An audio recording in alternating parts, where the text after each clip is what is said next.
1994년 6월 파리. 저는 그날을 한 번도 잊은 적이 없습니다. 정확히는 잊을 수가 없는 사람이 한 명 있었기 때문이죠. 프랑스 알스톰 본사 회의실. 한국철도청 대표단 7명이 긴 테이블 한쪽에 앉아 있었습니다. 맞은편엔 알스톰 아시아 담당 수석부사장 피에르 라콩브. 그가 두꺼운 자료를 한국 책 앞으로 던지듯 밀어놓으며 입을 열었습니다. 동양인의 손으로 시속 300km는 무리입니다. 라이선스만 사가십시오. 도면도 핵심 부품도 우리 손을 떠나지 못합니다. 회의실 공기가 얼어붙었지만 한국 대표단은 아무 말도 하지 않았습니다. 그들은 그날 밤 호텔방에 모여 새벽까지 도면을 다시 그렸다고 합니다. 누구도 입 밖에 내지 않았지만 그날 그 방에 있던 모두의 가슴 한쪽 어딘가에 한 줄의 문장이 새겨졌습니다. 언젠가 반드시. 그로부터 정확히 30년 뒤 2024년 6월 14일 사막의 나라 우즈베키스탄 타슈켄트. 전혀 다른 장면이 벌어집니다. 우즈베키스탄 철도공사 본부 대회의실에서 한국 현대로텐과 코레일이 2,700억 원 규모의 고속철도 차량 수출 계약서에 서명을 합니다. 한국 KTX 운행 20주년이 되는 해 30년에 걸친 국산화 개발 끝에 처음으로 해외에 팔리는 한국형 고속열차 EMU 250 6편성 41량. 노선은 타슈켄트에서 부하라까지 1,216km. 그런데 정작 충격을 받은 사람은 한국이 아니라 유럽이었습니다. 지난 6년 동안 그 시장을 독점하던 스페인 탈곡, 30년 전 한국을 비웃었던 프랑스 알스톰, 한국은 아직 무대에 오를 자격이 없다고 단언하던 유럽 철도업계 전체. 이들이 한순간에 침묵에 빠집니다. 그리고 누군가는 마드리드의 회의실에서 책상을 내려치며 이렇게 외칩니다. 한국 측에 컨소시엄 제안을 넣읍시다. 우리 유럽 네트워크와 한국 기술을 묶어서. 그러나 한국에서 돌아온 답은 단 한 줄이었습니다. 정중하지만 30년 전 파리에서 한국이 들었던 그 말과 정확히 정반대의 무게를 지닌다. 도대체 무슨 일이 있었던 걸까요? 프랑스가 비웃고 일본이 무시하고 스페인이 독점하던 그 시장에서 한국은 무엇으로 모두를 누른 것일까요? 그리고 왜 중앙아시아 한복판의 한 나라가 한국 열차에 자국 국기색을 칠해달라고 부탁한 것일까요? 오늘 이야기는 한 스페인 철도 분석가의 시선으로 그 30년을 따라가 봅니다. 끝까지 보시면 30년이라는 시간이 한 나라의 운명을 어떻게 뒤집어 놓는지 보실 수 있을 겁니다. 영상 시작 전 구독과 좋아요로 대한민국의 미래를 응원해주세요. 제 이름은 하비에르 모랄레스. 스페인 마드리드에서 글로벌 철도 컨설팅사 레이트렉 이베리아의 선임 분석관으로 22년째 일하고 있습니다. 올해 54. 머리는 절반이 하얗게 샜고 안경 도수는 작년에 또 한 단계 올라갔지만 유럽 철도업계에서 제 이름 석자를 모르는 사람은 거의 없다고 자부합니다. 제 사회생활의 시작은 스페인 탈고였습니다. 1998년 26살에 입사해서 14년을 다녔죠. 탈고는 스페인이 자랑하는 철도 차량 제조사입니다. 동력 집중식 고속열차 분야에서는 세계 최고 수준이라고 평가받아왔습니다. 러시아 모스크바에서 니즈니노브 고로드까지 가는 노선, 카자흐스탄 알마티 노선, 우즈베키스탄 타슈켄트에서 사마르칸트까지 가는 노선. 예소련권 관계시장에서 탈고는 거의 단독 사업자였습니다. 그 이차들에서 자문보고서 첫 페이지에 제 이름이 박혀있던 시간이 12년이 넘습니다. 2012년에 저는 컨설팅사로 자리를 옮겼습니다. 더 넓은 시장을 보고 싶었거든요. 그 뒤로도 저는 예소련권과 중앙아시아 철도 시장의 그림을 누구보다 잘한다고 자신했습니다. 제 책상 위에는 늘 2장의 지도가 펼쳐져 있습니다. 한 장은 유럽 고속철도망. 파리, 마드리드, 베를린, 로마를 잇는 가는선들이 거미줄처럼 얽혀있죠. 다른 한 장은 옛 소련권 광괴 노선도. 모스크바에서 시작해 카자흐스탄 사막을 가로질러 우즈베키스탄, 투르크메니스탄까지 뻗어내려가는 두꺼운 빨간색 선. 이 두 지도가 제 직업적 세계의 전부였습니다. 저에게 고속철도 시장은 단순했습니다. 진짜 선수는 3분. 프랑스 알스톰, 독일 지멘스, 일본 신칸센. 거기에 자국 시장을 가진 스페인 탈고와 이탈리아 일부 업체가 곁다리로 붙는 정도. 나머지는 다 후발주자였습니다. 특히 동양 철도 산업에 대해서 저는 회의적이었습니다. 일본 신칸센은 기술은 인정하지만 자국 안에서만 굴러가는 갈라파고스 같은 존재였습니다. 중국 CRRC는 머릿수와 자본으로 밀어붙이는 복제품 공장. 그리고 한국에 대한 제 평가는 더 짧았습니다. 프랑스가 가르쳐준 걸 자기네 나라 안에서만 굴리는 수준. 저는 보고서 어디서든 한국 KTX를 언급할 때 이 한 줄을 빼놓지 않았습니다. 한국이 1990년대 초에 프랑스 알스톰의 떼제베 기술을 들여와서 그걸 기반으로 KTX라는 자국 고속철을 만들어 굴리고 있다는 정도.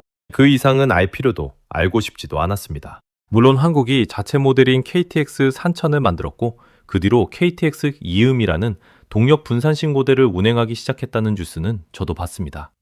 하지만 저에게 그것들은 모두 내수용 변형 모델에 지나지 않았습니다. 자기 나라 안에서 굴리는 차량과 다른 나라에 팔아서 그 나라 환경에서 굴리는 차량은 차원이 완전히 다른 이야기니까요. 2018년의 일이 특히 기억에 남습니다. 우즈베키스탄 철도공사가 그해의 두 번째 고속차량 도입 사업을 발주했을 때 저는 자문보고서에 이렇게 적었습니다. 이번 입찰에서 한국 현대로템의 참여 가능성은 사실상 없다.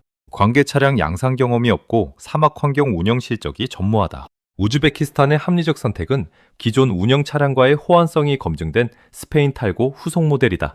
결과는 제 보고서대로였습니다. 우즈베키스탄은 탈고를 한 번 더 선택했고 저는 컨설팅 수수료와 함께 또 한 줄의 자기 확신을 챙겼습니다. 한국은 무대에 오를 자격이 아직 없다. 그게 제 결론이었습니다. 저는 한국 엔지니어를 단 한 번도 만나본 적이 없습니다. 한국 차량을 직접 본 적도 없습니다. KTX 이음의 객실 사진을 자료집에서 본 게 전부였죠. 그런데도 저는 한국 철도 산업에 대해 22년 동안 단 한 번도 의심해 본 적 없는 결론을 가지고 있었습니다. 그게 얼마나 위험한 자만이었는지 그때 저는 짐작도 하지 못했습니다. 제가 한국에 대해 마지막으로 보고서에 쓴 표현은 2022년 가을이었습니다. 동유럽 폴란드에서 고속차량 시장 조사를 의뢰받았을 때 저는 한국 현대로템을 잠재 후보군에서 제외하면서 이렇게 적었습니다. 한국은 KTX 운행 18년이 지났지만 단 한 건의 고속차량 수출 실적도 없다. 우실적은 결정적 약점이다. 이 한 줄이 저의 직업적 신념의 요약이었습니다. 실적이 없는 회사는 시장의 선수가 아니다. 그리고 한국은 30년 동안 실적이 없었다. 그러니 한국은 앞으로도 선수가 될 수 없다. 저는 마드리드 사무실 12층 창가에서 시내를 내려다보며 매일 같은 결론을 확인했습니다. 동양에서 무대에 오를 자격이 있는 나라는 일본뿐이고 일본조차도 자국 밖으로는 거의 못 나오는 시장. 그러니 결국 옛 소련권 관계 시장은 영원히 유럽의 것. 그리고 그 한가운데 스페인 탈고가 있고 그 옆에 저 하비에르 모랄레스가 있다. 이 그림이 흔들릴 거라고는 단 한 번도 상상해 본 적이 없었습니다. 2023년 가을 우즈베키스탄에서 새로운 입찰 공고가 떴을 때도 저는 그 입찰을 그저 또 하나의 평범한 사업으로 여겼습니다.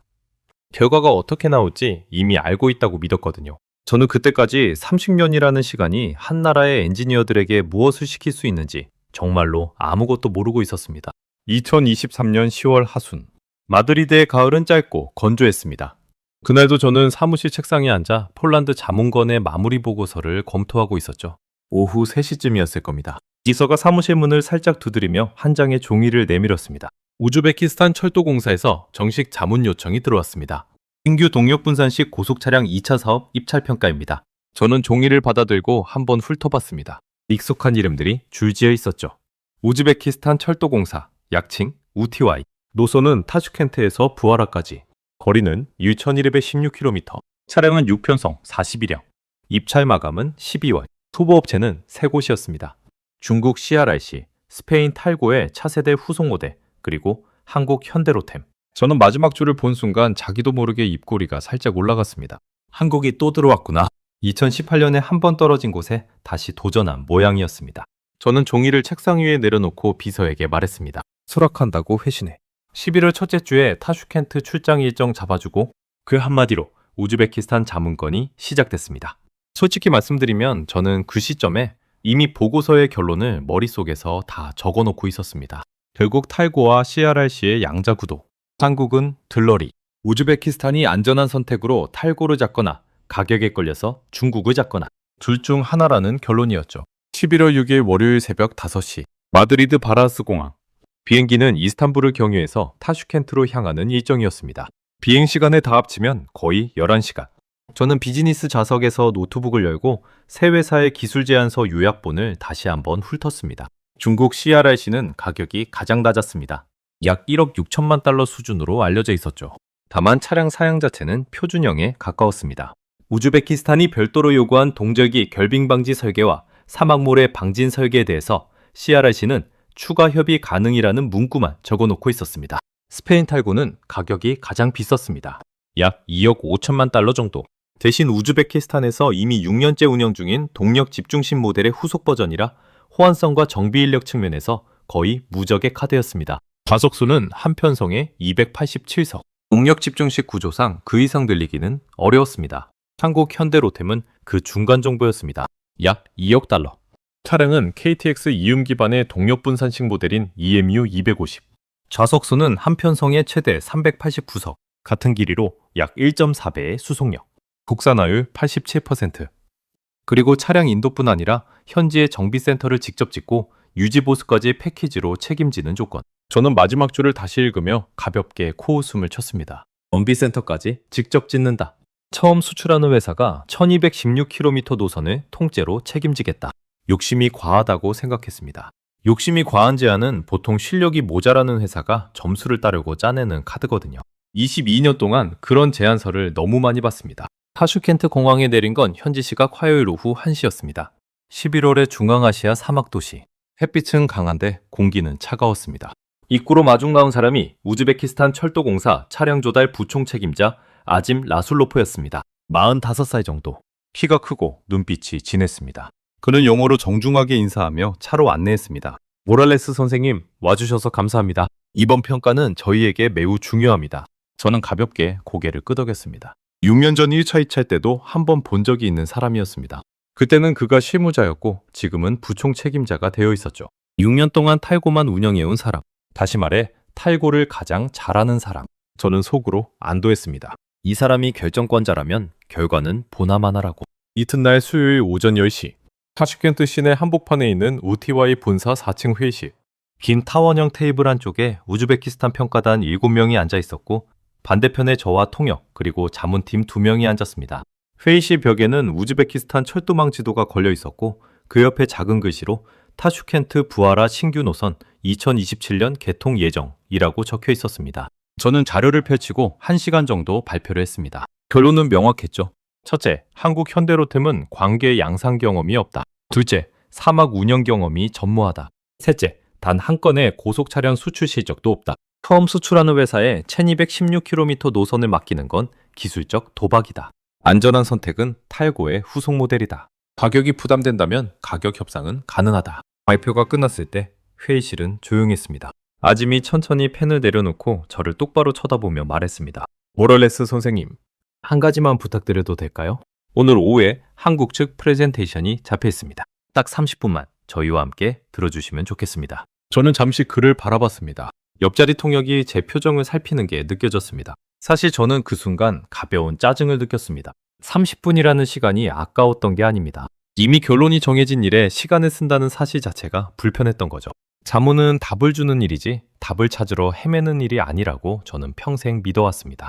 저는 입꼬리 끝에 적당한 미소를 띠고 정중하게 답했습니다. 라슬로프 부총 책임자님, 마음은 감사합니다. 다만 저희 자문팀은 객관성 유지를 위해 입찰사 개별 발표에는 직접 참석하지 않는 게 원칙입니다. 한국 측 자료는 서면으로 받아서 별도로 검토하겠습니다. 거짓말은 아니었습니다. 다만 그게 절대적인 원칙도 아니었죠. 저는 필요하다고 판단되면 입찰사 발표에 들어간 적이 여러 번 있었습니다. 다만 한국 발표는 들을 필요가 없다고 판단했을 뿐이었습니다. 아짐은 잠깐 침묵하더니 작게 한숨을 쉬고는 고개를 끄덕였습니다. 더 이상 권하지 않았습니다. 다만 그 짧은 침묵 안에 제가 그때는 읽어내지 못한 무언가가 있었습니다. 저는 그날 오후 비행기로 타슈켄트를 떠났습니다. 한국 측 프레젠테이션이 시작되기 정확히 1시간 전이었습니다. 호텔에서 체크아웃을 하면서 저는 노트북을 잠깐 열어 자문보고서 초안에 결론란을 새로 적었습니다. 이번 입찰의 진짜 경쟁은 탈고와 CRRC다. 한국 현대로템은 가격 압박을 위한 들러리 역할로 평가된다. 이스탄불 경유 비행기 안에서 저는 와인을 한 잔 시켜놓고 창밖을 봤습니다. 한밤중에 중앙아시아 사막이 발 아래로 까만 바다처럼 펼쳐져 있었습니다. 그 어둠 어딘가에 1216km의 새 노선이 깔릴 예정이었고 거기에 어떤 색깔의 열차가 달릴지에 대한 답을 저는 이미 보고서에 적어둔 상태였습니다. 그 답이 6주 뒤에 어떻게 뒤집힐지 그날 밤에 저는 정말이지 단 1%도 의심하지 않았습니다. 마드리드로 돌아오는 비행기 안에서 저는 깊은 잠에 빠졌습니다. 그게 제 22년 직업 인생에서 마지막으로 편안하게 잤던 잠이었습니다. 마드리드로 돌아온 11월 둘째 주는 비가 잦았습니다. 저는 사무실에 출근해서 우즈베키스탄 자문보고서 초안을 정리하고 있었죠. 결론은 이미 적어둔 그대로였고 남은 일은 근거 데이터를 보강하는 정도였습니다. 그런데 그 주말부터 사무실 분위기가 조금씩 이상해지기 시작했습니다. 발단은 11월 12일 일요일 저녁이었습니다. 저는 집에서 노트북을 켜고 우즈베키스탄 현지 철도 뉴스를 검색하다가 한 줄짜리 단신을 보게 됐습니다. UTY 평가단이 중국 CRRC 측에 추가 자료 보완을 요청했다는 내용이었습니다. 정확히는 동절기 영하 15도 결빙 방지 설계와 사막 미세모래 방진 설계에 대한 시험 데이터를 추가로 제출하라는 요구였죠. 저는 처음에 그 단신을 별것 아니라고 생각했습니다. 입찰 평가 과정에서 추가 자료 요청은 흔한 일이거든요. 가격이 가장 낮은 후보에게 마지막 안전장치 차원에서 검증을 한 번 더 거치는 절차. 그렇게 해석했습니다. 그런데 사흘 뒤인 11월 15일 수요일 비슷한 단신이 또 떴습니다. CRRC가 제출한 보완 자료가 UTY 측 기준을 만족하지 못했다는 내용이었습니다. 구체적으로는 동절기 시험 데이터가 영하 10도 환경까지만 제출됐고 영하 15도 구간에 실제 운행 데이터가 없다는 지적이었습니다. 사막모래 방진 설계도 카타르와 사우디아라비아의 미세모래 환경 시험 데이터는 있었지만 우즈베키스탄 키질쿰 사막의 특수한 입자 크기에 대한 별도 검증이 없다는 것이었죠. 저는 그 기사를 2번 읽었습니다. 그리고 마우스 휠을 천천히 굴리며 한참을 생각했습니다. 키질쿰 사막. 우즈베키스탄 서부에 펼쳐진 그 거대한 사막의 모래는 다른 사막보다 입자가 더 작고 더 날카로워서 부품 내부로 침투해서 베어링과 모터 코일을 망가뜨리는 걸로 유명합니다. 6년 전 탈고 도입 당시에도 이 부분 때문에 UTY가 한 차례 사양을 수정했던 기억이 났습니다. 그날 밤 저는 사무실 책상 앞에 늦게까지 앉아 있었습니다. 책상 위 등불 하나만 켜놓은 채 머릿속에서 시나리오가 천천히 바뀌고 있었습니다. 만약 CRRC가 사양 미달로 떨어진다면 남는 후보는 탈고와 한국. 가격은 한국이 5천만 달러 정도 싸고 사양은 둘 다 통과 수준. 그럼 결과는 어떻게 될까? 저는 어깨를 가볍게 으쓱했습니다. 그래도 탈고겠죠? 6년 동안 굴려본 회사를 두고 처음 보는 회사를 잡을 이유가 없으니까요. 그런데 그 다음 주 11월 21일 화요일에 진짜 충격적인 뉴스가 떴습니다. 그것도 우즈베키스탄 뉴스가 아니라 러시아 모스크바 쪽 뉴스에서요. 모스크바와 니즈니 노브고로드를 잇는 노선에서 운행 중이던 탈고 차량 2편성이 부품 정비를 받지 못해 운행 횟수가 절반으로 줄었다는 보도였습니다. 원인은 2022년 우크라이나 전쟁 발발 이후 유럽연합 차원의 대러시아 제재 때문이었습니다. 스페인이 유럽연합 회원국이라 탈고 부품을 러시아로 직접 공급할 수 없게 됐고 제3국 우회 경로로 부품을 보내는 과정에서 공급이 자꾸 끊겼다는 거였습니다. 저는 그 기사를 본 순간 처음으로 가슴 한가운데가 서늘해지는 느낌을 받았습니다. 키보드 위에 올려놨던 손가락이 잠시 멈췄습니다. 모스크바 노선의 정비 차질은 단순한 러시아 문제가 아니었습니다.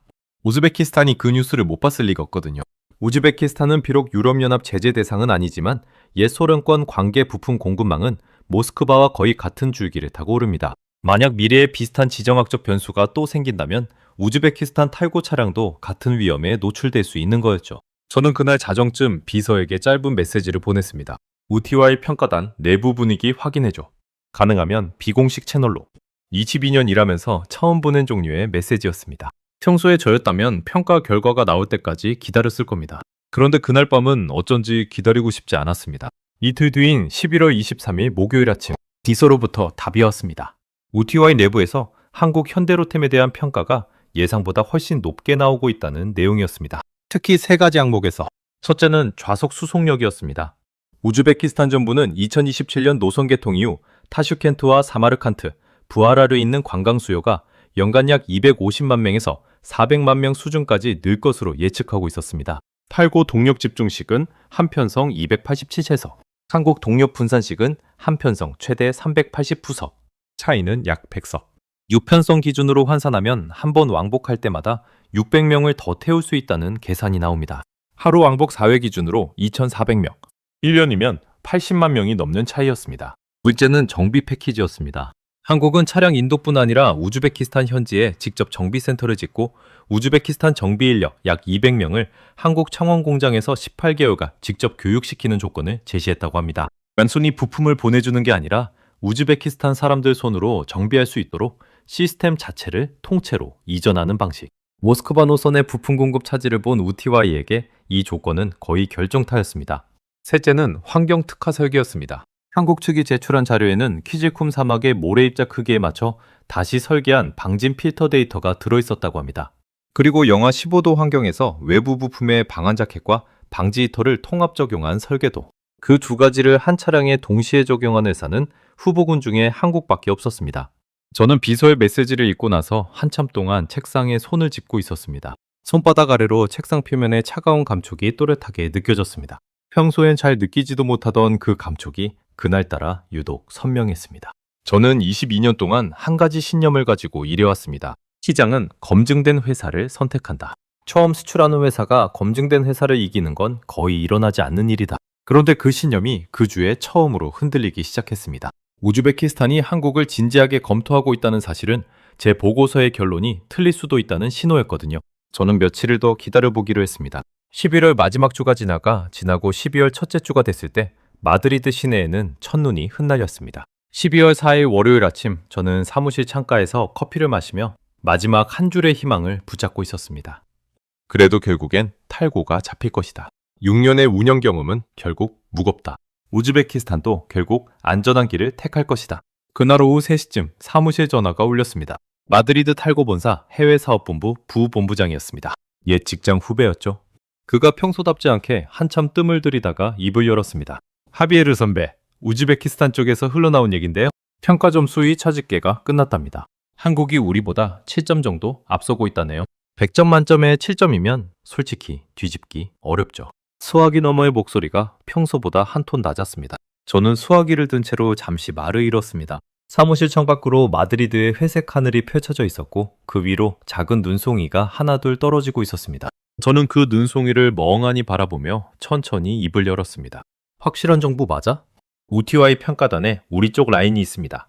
거의 확정이라고 봐야 할 것 같습니다, 선배. 전화를 끊고 나서 저는 자리에 앉지 않고 한참을 창가에 서 있었습니다. 22년 동안 봐온 모든 그림이 바닥에서부터 천천히 어긋나고 있다는 느낌. 제가 안다고 자신했던 시장이 사실은 제가 한 번도 들여다보지 않은 깊이를 가지고 있었다는 자각. 그 자각이 머리가 아니라 목구멍 안쪽에서부터 천천히 차오르는 느낌이었습니다. 저는 그날 저녁 사무실에 혼자 남아 한국 현대로템에 대한 자료를 처음부터 다시 검색하기 시작했습니다.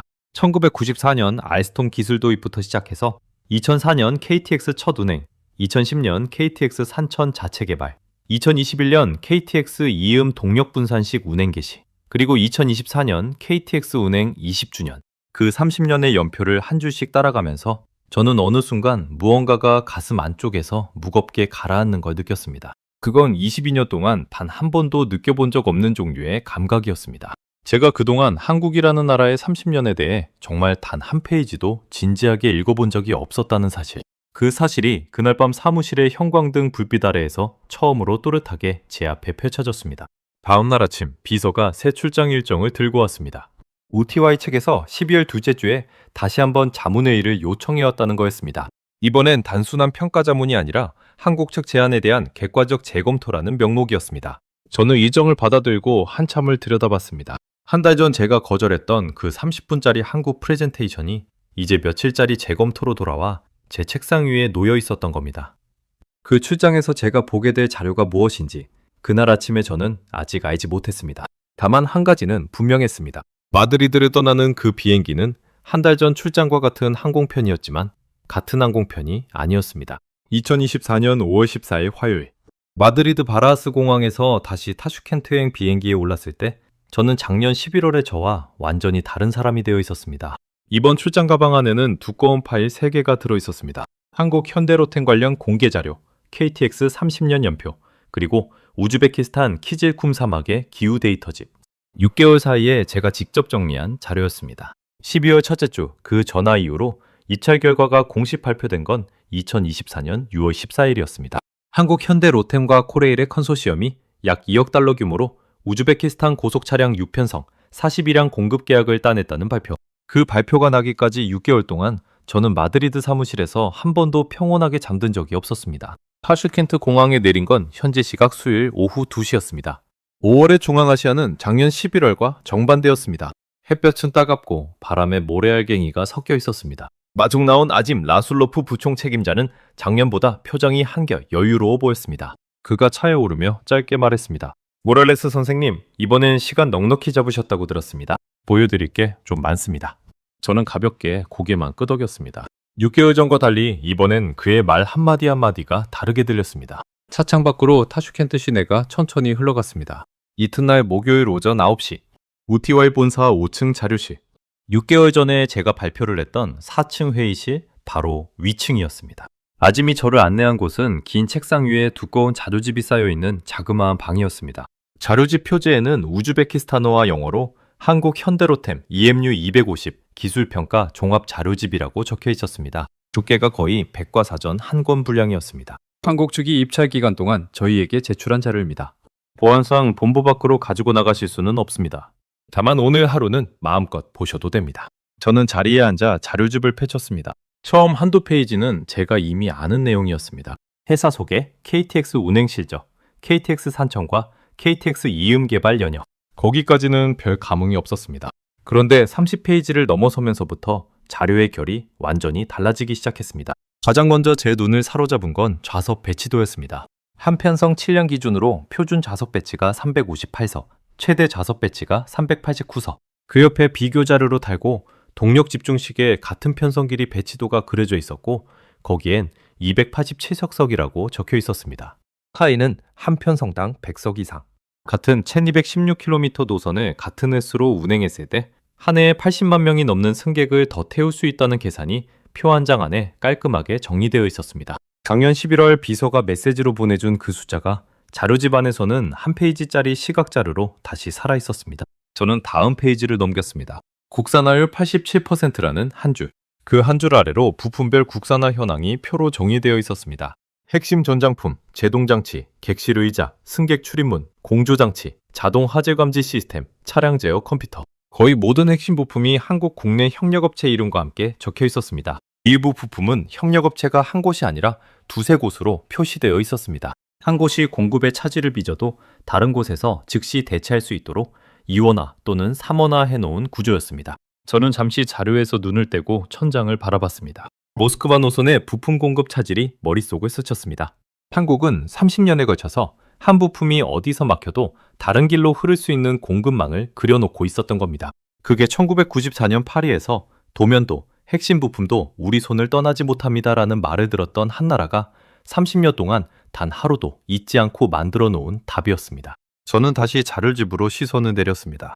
다음 챕터는 우즈베키스탄 특화 설계였습니다. 첫 페이지에 키질쿰 사막의 모래입자 분석표가 있었습니다. 한국 측은 우즈베키스탄과의 사전 협의 단계에서 키질쿰 사막 세 지점의 모래 시루를 직접 한국으로 가져갔다고 적혀 있었습니다. 창원 공장 내부 시험실에서 그 모래를 회전체에 직접 분사해가며 방진 필터 성능을 검증한 데이터가 그래프로 정리되어 있었죠. 입자 크기 5마이크로미터 이하 미세 모래에 대한 필터 차단율이 99.6%로 나와 있었습니다. 그 페이지 아래엔 또 다른 그래프가 있었습니다. 영하 25도부터 영상 50도까지의 외기온도 변화에 따른 차량 외부 부품의 작동 시험 결과, 한국 측은 우즈베키스탄 노선의 실제 환경, 영하 15도에서 영상 45도, 즉 1교차 약 60도라는 극한 조건에 안전 여유를 더해서 양끝으로 10도씩 더 넓은 범위로 시험을 했더군요. 외부 부품에는 방한 자켓이 입혀져 있었고 결빙 위험이 큰 출입문 구동부와 공기 흡입구에는 방지 히터가 들어가 있었습니다. 그 모든 설계가 우즈베키스탄 사양을 위해 새로 그려진 도면이었습니다. 저는 자료집을 한 장 한 장 넘기면서 손끝이 점점 차가워지는 걸 느꼈습니다. 5월 타슈켄트의 따뜻한 오후였는데도 그랬습니다. 작년 11월 4층 회의실에서 제가 발표하면서 한국은 관계 양상 경험이 없다, 사막 운영 경험이 전무하다고 말했던 그 1시간 동안 사실은 한국 엔지니어들이 이 모든 자료를 들고 OTY 평가단을 만나고 있었다는 사실, 제가 거절했던 그 30분짜리 프레젠테이션이 바로 이 자료의 요약이었다는 사실. 저는 무대 뒤에서 무슨 일이 벌어지고 있는지 단 한 글자도 모른 채 잘 차려진 무대 위에서 혼자 큰 소리로 결론을 외치고 있었던 겁니다. 다음 챕터는 정비센터 패키지였습니다. 한국 측은 우즈베키스탄 타슈켄트 인근 도시에 약 12만 제곱미터 규모의 현지 정비센터를 직접 짓겠다고 제안했습니다. 단순히 부품을 보내고 매뉴얼을 던져주는 방식이 아니었습니다. 부지 선정, 건물 설계, 정비 설비 도입, 그리고 가장 중요한 부분, 우즈베키스탄 현지 정비 인력 약 200명을 한국 창원 공장에서 18개월간 합숙 교육시키는 조건. 교육기간 동안의 항공권, 숙소, 식비, 통역까지 모두 한국 측 부담. 결국 18개월 뒤에는 우즈베키스탄 사람들 손으로 한국 차량을 정비할 수 있게 되는 구조였습니다. 저는 그 페이지를 한참 들여다봤습니다. 200명, 18개월, 합숙 교육. 이건 단순한 상품 판매가 아니라 한 나라의 정비 산업 한 부분을 통째로 키워주는 패키지였습니다. 2억 달러짜리 차량 계약 안에 보이지 않게 끼워 넣은 어쩌면 가격으로 환산이 안 되는 종류의 약속. 마지막 챕터는 향후 30년의 수명주기 보증이었습니다. 한국 측은 차량의 설계 수명 30년 동안 핵심 부품의 단종 위험을 자신들이 책임지겠다고 적어 놓았습니다. 즉, 협력업체가 도중에 사라지거나 부품 생산이 중단되더라도 현대로템이 대체 부품을 자체적으로 확보해서 공급한다는 약속. 보증서 마지막 페이지에는 한국 측 책임 엔지니어의 이름이 적혀 있었습니다. 김도연, 우즈베키스탄 프로젝트 책임 엔지니어. 그 아래엔 한 줄의 짧은 자필 서명까지 들어가 있었습니다. 저는 자료집을 천천히 덮었습니다. 오후 5시였습니다. 자료실 창밖으로 타슈켄트의 햇빛이 길게 늘어지고 있었습니다. 책상에 손을 짚었는데 손바닥이 자료집 표지에 닿자마자 미세하게 떨리는 게 느껴졌습니다.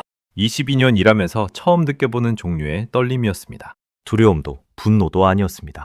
차라리 깊은 부끄러움에 가까웠습니다. 저는 무대 위에서 한국이라는 회사를 한 줄로 평가해왔습니다. 프랑스가 가르쳐준 걸 자기네 나라 안에서만 굴리는 수준. 그런데 그 한 줄을 적는 동안 한국은 무대 아래에서 키질쿤 사막의 모래를 한국으로 가져가서 회전체에 직접 분사하고 있었습니다. 영하 25도, 시험실 안에서 외부 부품의 결빙을 1시간 단위로 측정하고 있었습니다. 우즈베키스탄 정비 인력 200명의 18개월짜리 합숙교육 일정표를 짜고 있었습니다. 30년 뒤에 단종될 부품을 미리 대체할 책임자의 이름을 자필로 서명하고 있었습니다. 문이 열리는 소리가 났습니다. 아짐 부총 책임자였습니다. 그는 제 옆에 조용히 앉더니 자료집을 한번 쓰다듬듯 손바닥으로 가볍게 누르며 말했습니다. 모럴레스 선생님, 저희가 6년 동안 탈고를 운영해보고 알게 된 게 있습니다. 저는 천천히 그를 돌아봤습니다. 그가 창밖의 사막 쪽을 한번 바라보더니 다시 저를 향해 시선을 돌렸습니다. 좋은 차량이 필요한 게 아니었습니다. 끝까지 책임지는 회사가 필요했습니다. 그 한마디가 자료실의 공기 안에서 천천히 가라앉았습니다. 저는 입을 열지 못했습니다. 무슨 말을 해야 할지 알 수 없었습니다. 22년 동안 보고서에 결론난을 채워온 사람의 입에서 그 순간 단 한 줄의 문장도 떠오르지 않았습니다. 아짐이 잠시 침묵을 두더니 자리에서 일어서며 한 번 더 입을 열었습니다. 한국 측 책임 엔지니어 김도연 씨가 저희에게 그러더군요. 사막은 우리한테 새 환경입니다. 그런데 새 환경에서 새로 시작하는 건 30년 전부터 우리가 해온 일입니다. 그가 자료실을 나간 뒤 저는 한참 동안 그 자리에 그대로 앉아 있었습니다. 창밖의 햇빛이 책상 위로 길게 들이쳐 자료집 표지에 비스듬한 그림자를 만들고 있었습니다. 저는 그 그림자를 바라보며 22년 동안 단 한 번도 해본 적 없는 자문을 처음으로 머릿속에 던졌습니다. 내가 정말로 이 시장을 안다고 말할 수 있는가? 자료실의 형광등이 한참 뒤에 자동으로 꺼졌습니다. 어둠 속에서 자료집 표지의 윤곽만이 희미하게 떠올라 있었습니다. 그날 저는 호텔로 돌아가는 차 안에서 단 한마디도 하지 않았습니다. 통역도 운전기사도 저에게 말을 걸지 않았습니다. 차창 밖으로 타슈켄트의 저녁이 천천히 흘러갔고 멀리 사막의 지평선 너머로 해가 가라앉고 있었습니다. 그 지평선 위로 2027년에 한국이 만들 열차가 달리는 그림이 그날 처음으로 제 머릿속에 또렷하게 그려졌습니다. 마드리드로 돌아온 건 5월 17일 토요일 늦은 밤이었습니다. 공항에서 집까지 가는 택시 안에서 저는 휴대전화 메모장에 한 줄을 적었습니다. 월요일 오전 탈고 본사 긴급보고. 그날 밤 침대에 누웠지만 잠은 새벽 4시까지도 오지 않았습니다.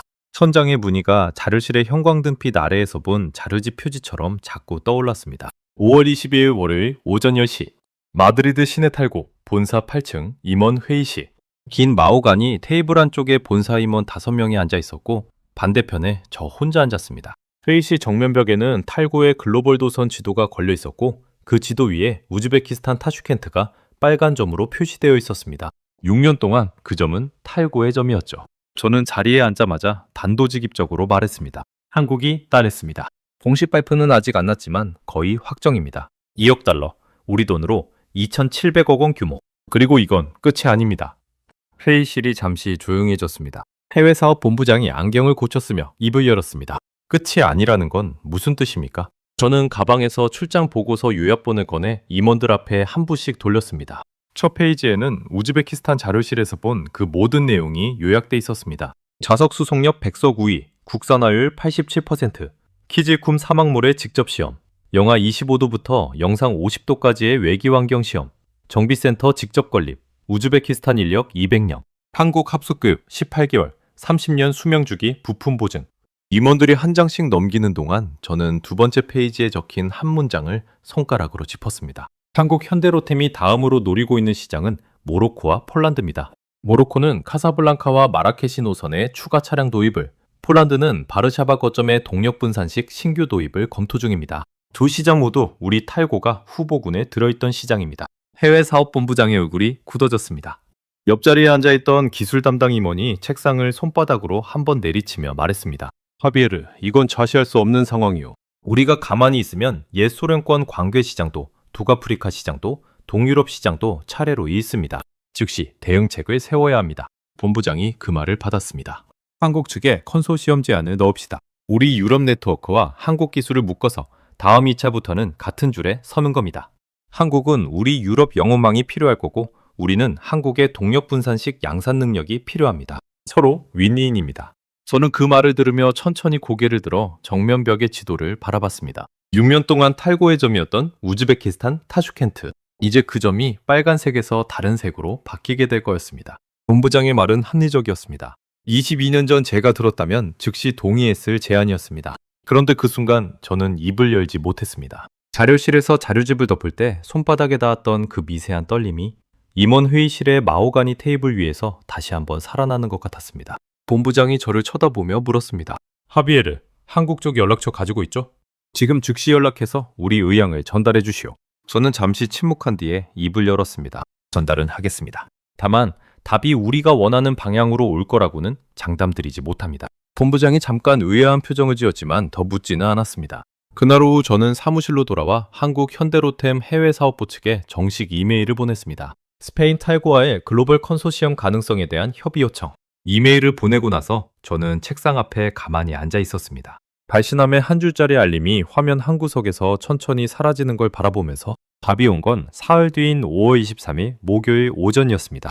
발신자는 현대로템 해외사업부 책임자. 메일은 매우 짧았습니다. 인사 2줄, 본문 5줄. 모랄레스 선생님, 정중한 제안에 진심으로 감사드립니다. 다만 이번 우즈베키스탄 프로젝트는 차량 공급부터 정비센터 건립, 인력 교육, 30년 부품 보증까지 한국 측이 단독으로 끝까지 책임지기로 우즈베키스탄 정부와 약속했습니다. 그 약속을 지키는 것이 이번 사업의 가장 중요한 출발점이라고 저희는 판단하고 있습니다. 향후 다른 프로젝트에서 좋은 인연으로 다시 뵙기를 기대하겠습니다. 저는 그 짧은 메일을 5번쯤 읽었습니다. 한 줄 한 줄에 가시가 박혀 있는 건 아니었습니다. 오히려 모든 문장이 정중했고 끝맺음도 깍듯했습니다. 그런데 그 정중함 안에 30년 전 파리의 회의실에서 한국 대표단이 받았던 그 말의 정확한 반대 방향이 들어있었습니다. 1994년 파리연, 파리에서 알스톰은 한국에게 말했습니다. 라이선스만 사가십시오. 핵심은 우리 손을 떠나지 못합니다. 2024년 마드리드에서 한국은 탈고에게 답했습니다. 한국이 단독으로 끝까지 책임집니다. 이 약속이 출발점입니다. 같은 위치, 같은 문장 구조, 정반대의 입장. 그 30년의 거리가 노트북 화면 안에 5줄짜리 메일 안에 통째로 압축돼 있었습니다. 저는 의자 등받이에 천천히 몸을 기댔습니다. 사무실 창밖으로 5월의 마드리드가 환하게 빛나고 있었지만 제 시야는 어쩐지 침침했습니다. 안경을 벗어 손수건으로 닦고 다시 썼습니다.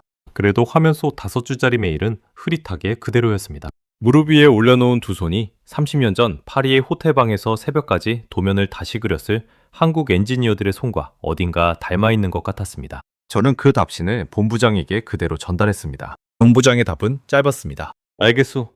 한국과는 다른 길로 가야겠군.